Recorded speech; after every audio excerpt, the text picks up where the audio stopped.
to my YouTube channel Word of Polymer and Plastics. Today we will discuss about basic knowledge of polymers. So friends, I will explain you the basic knowledge of polymers with the help of these PowerPoint presentations. So friends, in these slides I will explain to you different eras. So first हमारा जो है stone age पाया गया. In this age we found bone, wood and hydrocarbons. Hydrocarbons mean जिनके backbone chain में hydrogen और carbon की bonding होती है. आफ्टर दैट हमें ब्रोंज एज मिला. In this age we found gold, silk and then iron age की शुरुआत हुई. In this age we found steel, glass, जिसमें जो है जो भी हमारा मटेरियल है उसकी प्रोसेस हम मिनरल लिक्विड फॉर्म में करते हैं किसी भी मोल्डिंग शेप को लेने के लिए. आफ्टर दैट हमारा मिडिल एज की शुरुआत हुई जिसको हम द पोर्सलेन एज के भी नाम से जानते हैं.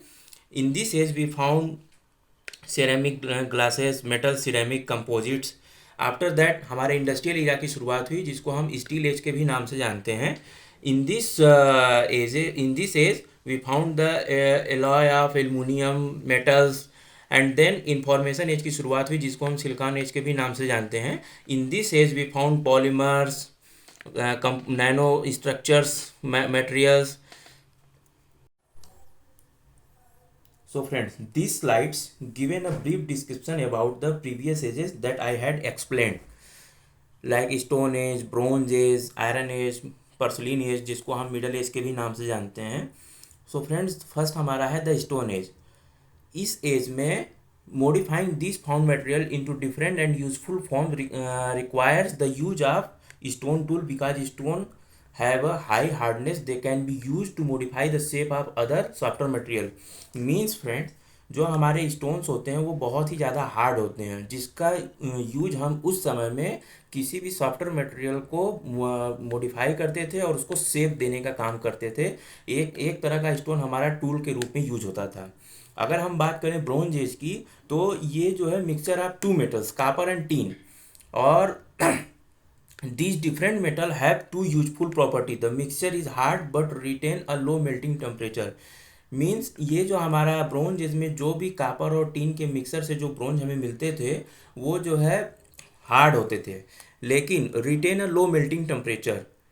अगर हम बात करें द आयरन एज की, during the iron age advanced furnace developed for metal extraction and processing achieve the capability necessary for the production of iron.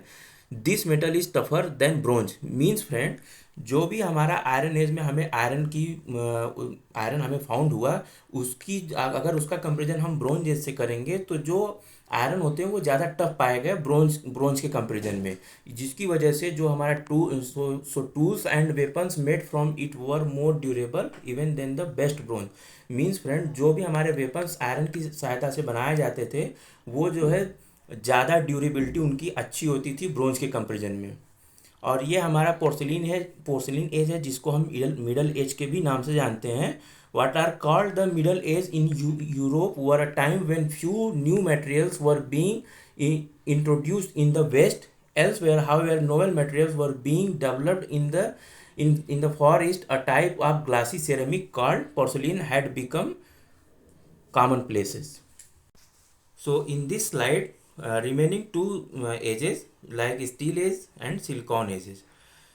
So friends, जो हमारा सिलिकॉन एजेस है, the era in which we live has been referred to as the information era and is defined by the ubiquity of computers since the material substrate that enable modern computing in the semiconductor primarily silicon based. I call this the silicon age. There are a number of other important materials that make life in this age possible, such as advanced composite material for aerospace applications and the polymers that constitute a variety of durable or disposable consumer goods. So friends, our next slide is about classification of engineering material. It is divided into three parts. First one is metal, second one is a ceramics, third one is a polymers. When we talk about metals, it is divided into subtypes. First one is a ferrous, like cast iron, steel, stainless steel. Second subtypes is non-ferrous, like aluminium, titanium, copper. And second one is a ceramics, like oxide, nitrides, glasses, graphites, diamonds, and third one is a polymer. It is divided into three subtypes. First one is a thermoplastic like acrylic, polyethylene, polyvinyl chloride. It is also known as PVC. Second subtype is thermoset like epoxies, phenolics. Third subtype is rubber like polyurethane. So friends, in this slide, I will differentiate the metals, polymers, ceramics, composites in terms of bonding, microstructure advantages and disadvantages. So first one is metals. When we talk about metals, so friends इनमें जो bonding होती है वो metallic होती है, means इनकी जो connectivity होती है वो मेटल्स के साथ होती है। अगर हम माइक्रो स्ट्रक्चर लेवल पे बात करें तो ये जो है क्रिस्टल दाने के तौर पे होते हैं। और अगर हम इसके एडवांटेजेस की बात करें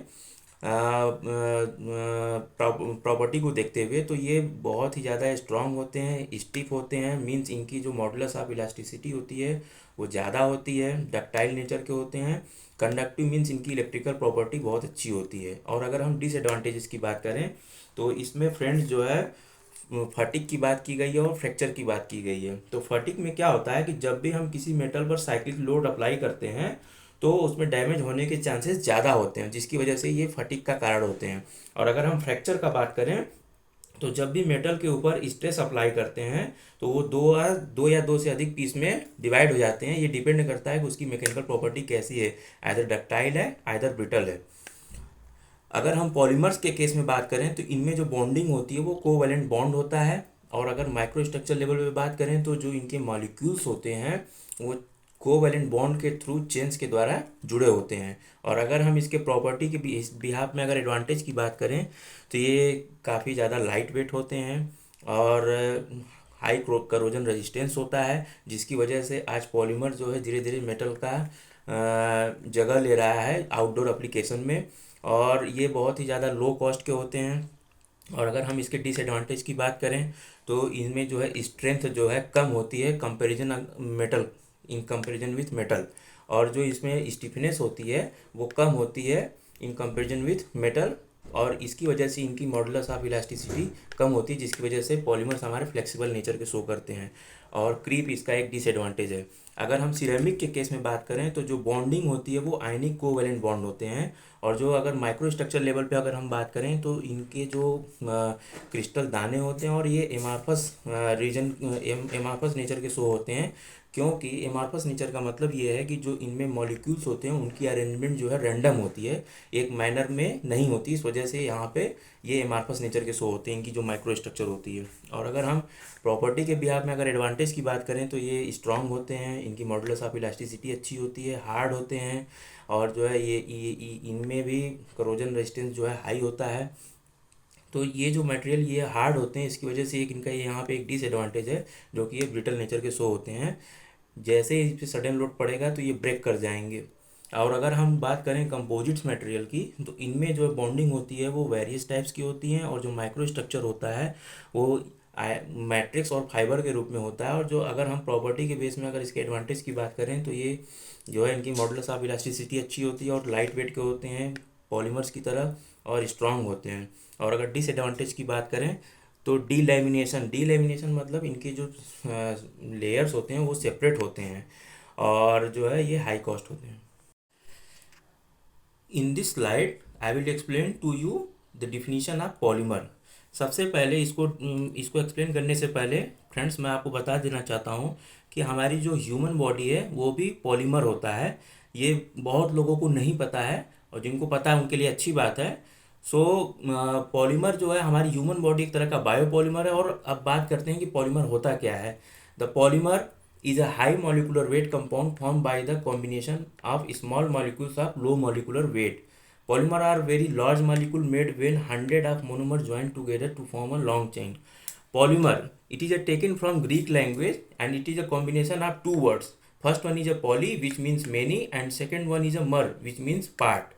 Means friend, जो हमारे पॉलीमर होते हैं वो कई सारे मोनोमर के रिपीटिंग यूनिट से बनते हैं। जैसे आप ये दिए गए डायग्राम में देख सकते हैं, ये हमारे कई सारे मोनोमर के मॉलिक्यूल्स यहाँ पे हैं और जब इनको केमिकल रिएक्शन कराया जाता है तो इनका बाय प्रोडक्ट हमें पॉलीमर मिलता है।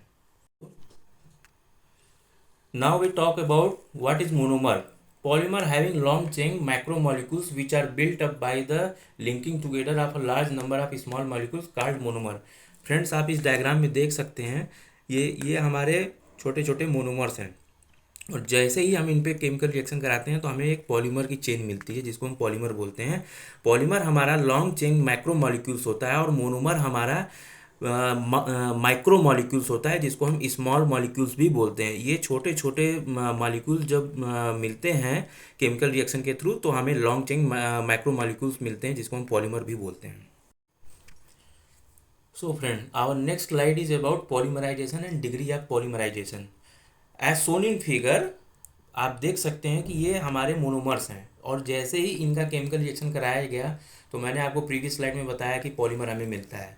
तो इस पूरे होल प्रोसेस को, जो हमारा मोनोमर से पॉलीमर मिल रहा है, इस पूरे होल प्रोसेस को हम पॉलीमराइजेशन बोलते हैं। और यहाँ पे आप देख सकते हैं the number of repeating unit present in it call degree of polymerization. तो जो इसमें रिपीटिंग यूनिट ऑफ मोनोमर्स है इसको हम डिग्री ऑफ पॉलीमराइजेशन बोलते हैं।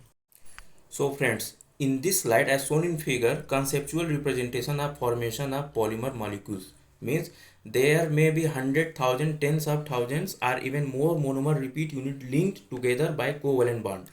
So friends, आप देख सकते हैं कि ये जो हमारे सेम साइज के मोनोमर्स हैं और यहाँ पे जो डिफरेंट साइज के मोनोमर्स हैं, जब भी इनको हम केमिकल रिएक्शन के थ्रू हमें पॉलीमर मिलता है तो ये जो हमारा बीच में ये जो चेन्स जुड़ रहे हैं इसको हम बोलते हैं covalent bond of polymer, and it decide the size of the polymer molecules. High polymer are substances of very high molecular weight which may occur in nature or be chemically synthesized. Polymerization is possible with molecules of the same or different monomeric compound shown in figure. यहाँ पे same size के molecules जुड़े हैं और यहाँ पे different size के molecules जुड़े हैं। तो कहने का मतलब ये है कि कोवलेंट बॉन्ड के थ्रू जब भी मोनोमर जो है केमिकल रिएक्शन के थ्रू जुड़ते हैं तो हमारा एक पॉलीमर मिलता है, आइदर वो सेम मोनोमर का होगा या डिफरेंट साइज के मॉलिक्यूल्स मोनोमर के होंगे। सो फ्रेंड्स, आज के लिए इतना ही काफ़ी है। मिलते हैं हम अपने नेक्स्ट वीडियो में जहाँ पर आपको बताएंगे what is the basic difference between polymer and plastics and what is the basic terminology of polymers. और अभी तक आपने हमारे चैनल को सब्सक्राइब नहीं किया है तो सब्सक्राइब कर लें ताकि हमारे वीडियो का नोटिफिकेशन आप तक जल्द से जल्द पहुँचे, और वीडियो अच्छी लगे तो लाइक एंड शेयर ज़रूर कीजिए। तब तक के लिए bye bye and take care.